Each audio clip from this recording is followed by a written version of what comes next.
Hello everyone, and thank you for joining us today for our webinar on the overview of Aboriginal and Torres Strait Islander Health Status 2018. I would first like to acknowledge the traditional owners of the land we are presenting on today, the Whadjuk Noongar people, and pay our respects to elders both past, present and future. My name is Christine Potter and I'm joined by our Director, Professor Neil Drew, and colleague, Michelle Elwell. We would also like to thank Millie Harford-Mills, who is providing technical support for our webinar today. The webinar will provide you with information about the Australian Indigenous HealthInfoNet, the HealthInfoNet's commitment to knowledge exchange, why we write our overview and how it is structured, and our new look summary, a new approach to visually presenting the data covered in the overview. We will take time for questions at the end of the webinar, so we would like you to please hold on until then. I'll now hand you over to Neil Drew to welcome you and talk about the importance of knowledge exchange at the HealthInfoNet. Thank you, Neil. Thanks very much, Christine. As Christine said, my name is Neil Drew. I'm the Director of the Australian Indigenous HealthInfoNet, and I would also like to begin by acknowledging and paying my deepest respect to the traditional owners, elders, past and present, of the land on which we meet today and of the lands from which you may have joined us from. I also pay my respect to the people of the Whadjuk Noongar Nation, on whose land our offices are located. It's my great pleasure, by way of introduction, to tell you a little bit about the work of the HealthInfoNet and what we do.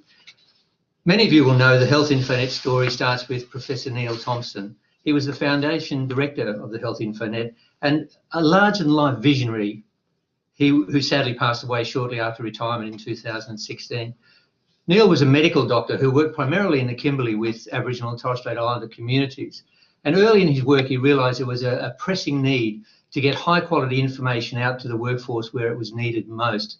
And in pursuing that goal, he undertook a fellowship at the Aboriginal and Torres Strait Islander Institute in Canberra. And during that fellowship, he set about hoovering up all of the information he could find on Aboriginal and Torres Strait Islander health and making it available to the workforce who needed it in their everyday work. And to that end, he established nearly 37 years ago the Health Bulletin, which is our flagship peer-reviewed journal.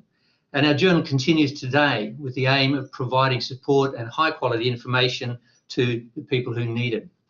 He also noticed at the time that this newfangled thing called the World Wide Web might be another way that we could go about getting information out to where it's needed. And so he set about establishing the Australian Indigenous HealthInfoNet as we know it today.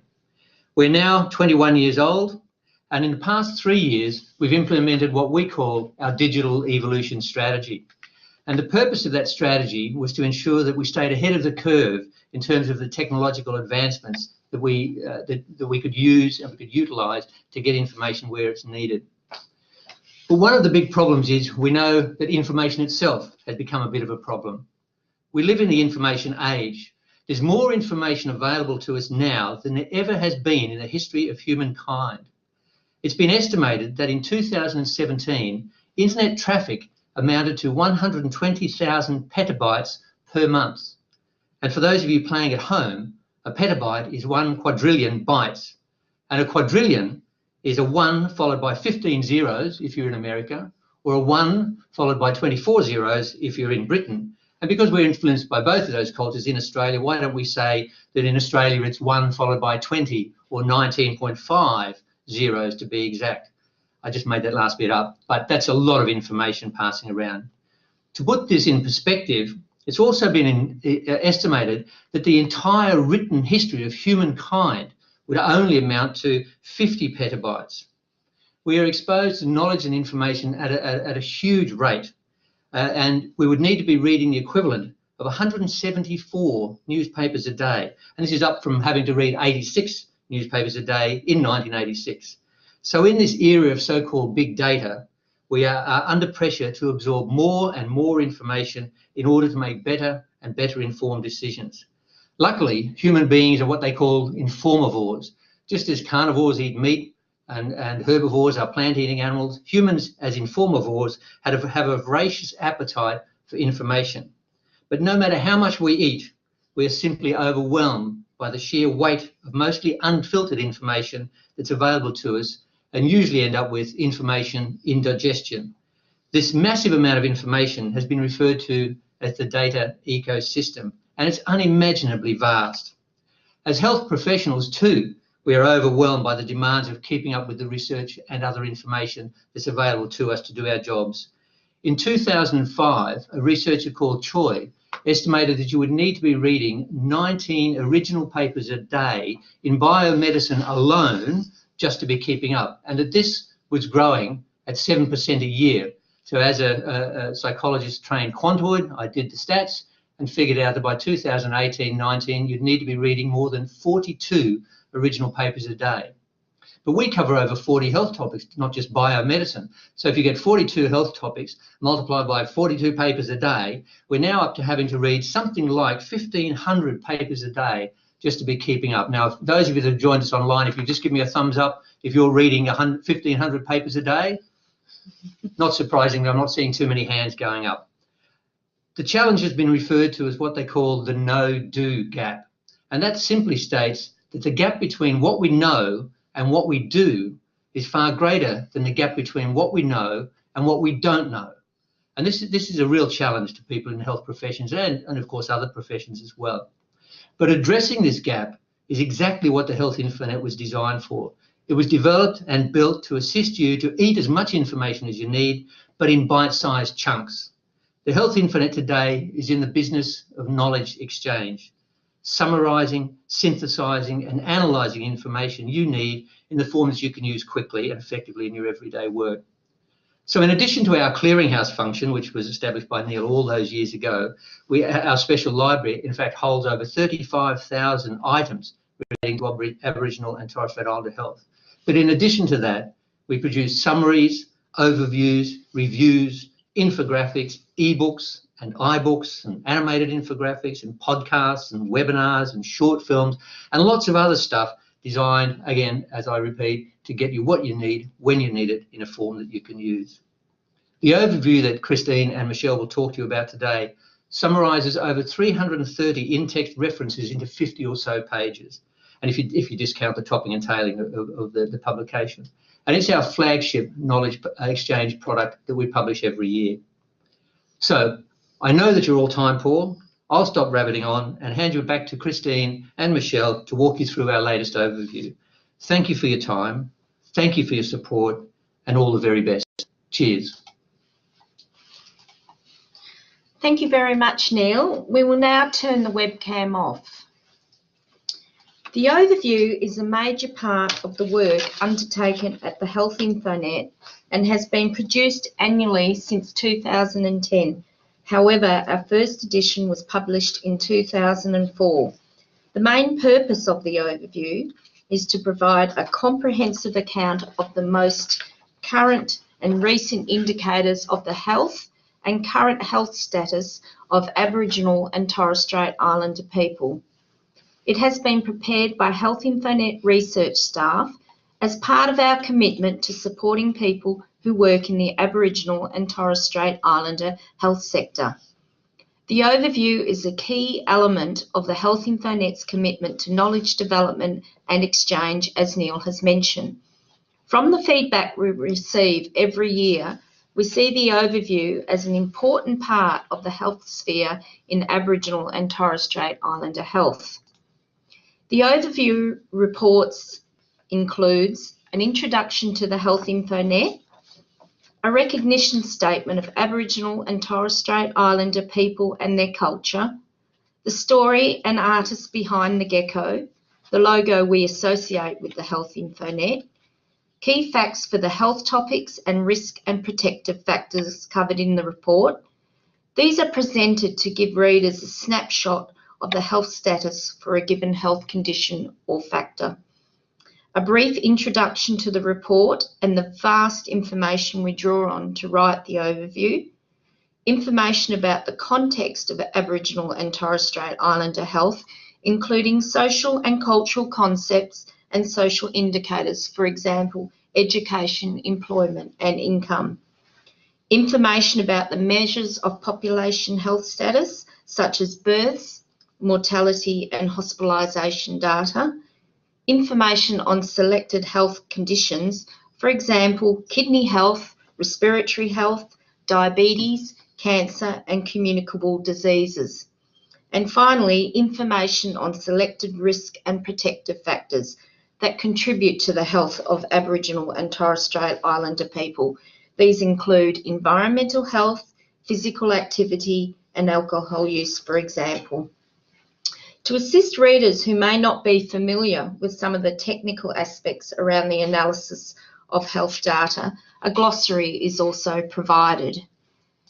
In relation to the source of information for the overview, it draws largely on previously published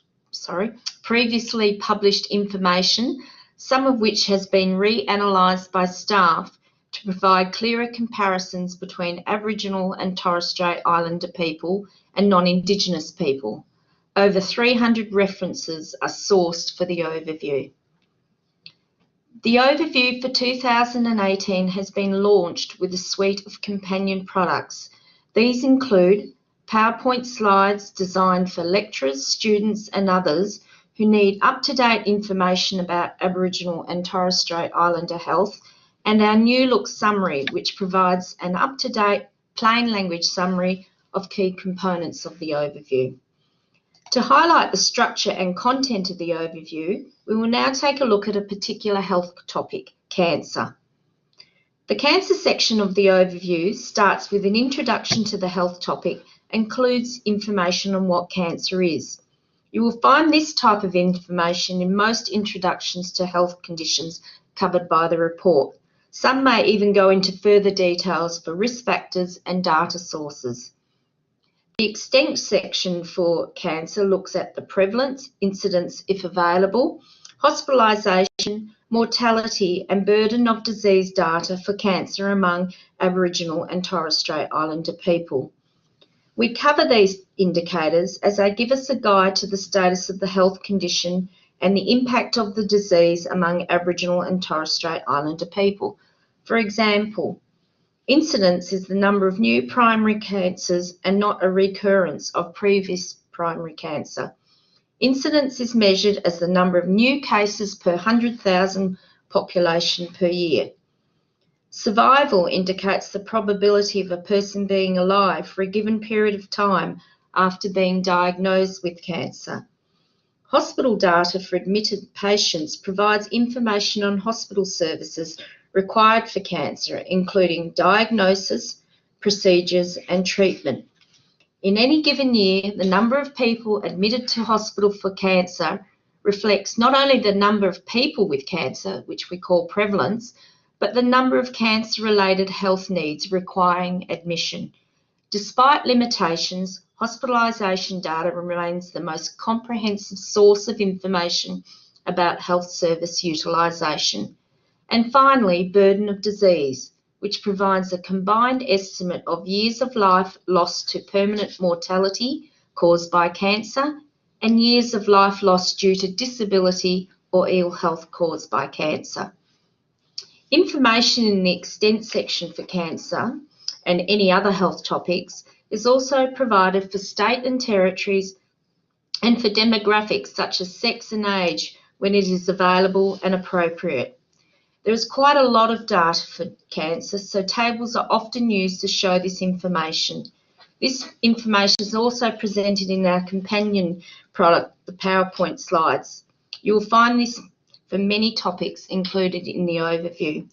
I will now hand you over to Michelle to take us through the New Look summary. Thank you, Michelle. Thank you, Christine. I'd also firstly like to acknowledge the traditional owners of the land when we meet today, the Whadjuk Noongar people, and pay my respect to elders past and present. As Christine said, in addition to providing our overview every year, we also produce a summary version. The summary is a condensed version of the overview and aims to provide the information in plain language. Earlier in the presentation, Christine was talking about the kinds of information covered in each of the sections of the overview. The summary still provides the same information on incidence and prevalence, hospitalisation, mortality and burden of disease. So while it is a condensed version of the overview, you will still find a significant amount of information. This year, as part of our commitment to knowledge exchange, we've released a new look summary that draws heavily on the use of a range of visual aids to assist readers to quickly and easily understand the data presented throughout. In addition, as part of our commitment to strengths-based approaches, we have added good news sections to each of the health topics and risk factors covered in the summary. These good news sections highlight improvements to health and other outcomes where the information is available. We'll now take a look at some of the information presented in the summary with a focus on the population, births and pregnancy, and death sections. The population section of the summary presents information on the most up-to-date information on the total number of Aboriginal and Torres Strait Islander people in Australia, as well as numbers of Aboriginal and Torres Strait Islander people in every state and territory. This is illustrated by the map. There's information on where Aboriginal and Torres Strait Islander people are living, how Aboriginal and Torres Strait Islander people identify, and the age structure of the Aboriginal and Torres Strait Islander and non-Indigenous populations. This is highlighted in this graph, where the coloured bands represent the percentage of each population in that age group. The births and pregnancy section provides information on the outcomes for Aboriginal and Torres Strait Islander mothers and their babies. Content covered in this section includes the status of Aboriginal and Torres Strait Islander mothers in 2017, birth weight of Aboriginal and Torres Strait Islander babies, and some good news about an increase in the proportion of Aboriginal and Torres Strait Islander women attending antenatal care from 2010 to 2016. The death section provides information on mortality data among Aboriginal and Torres Strait Islander people. Content covered in this section includes life expectancy of Aboriginal and Torres Strait Islander people and non-Indigenous people, leading causes of death for Aboriginal and Torres Strait Islander people, deaths of Aboriginal and Torres Strait Islander babies, and some good news about increases in the life expectancy of Aboriginal and Torres Strait Islander people and reductions in the death rates related to some chronic diseases between 1998 and 2015. Those are just 3 sections of the New Look summary, but we hope they illustrate how we have worked to adapt our summary to be visual and quick and easy to understand. We would really value any feedback you'd like to provide to us about the summary, so please get in touch with us if you'd like to make any comments. Our contact details will be provided at the end of the presentation. Before we conclude today, we would like to briefly take you into the website to show you where the overview and summary can be found, as well as further information on the topic covered today. You will find our website at healthinfonet.ecu.edu.au. Our overview and summary can be accessed via our Learn menu at the top of the page in the Health Facts section.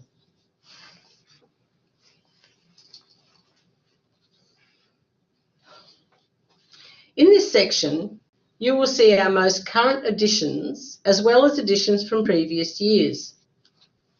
If we click into the overview on the title, you will be able to see a little more information about it. And if we scroll down, you will be able to access links to the PDF version.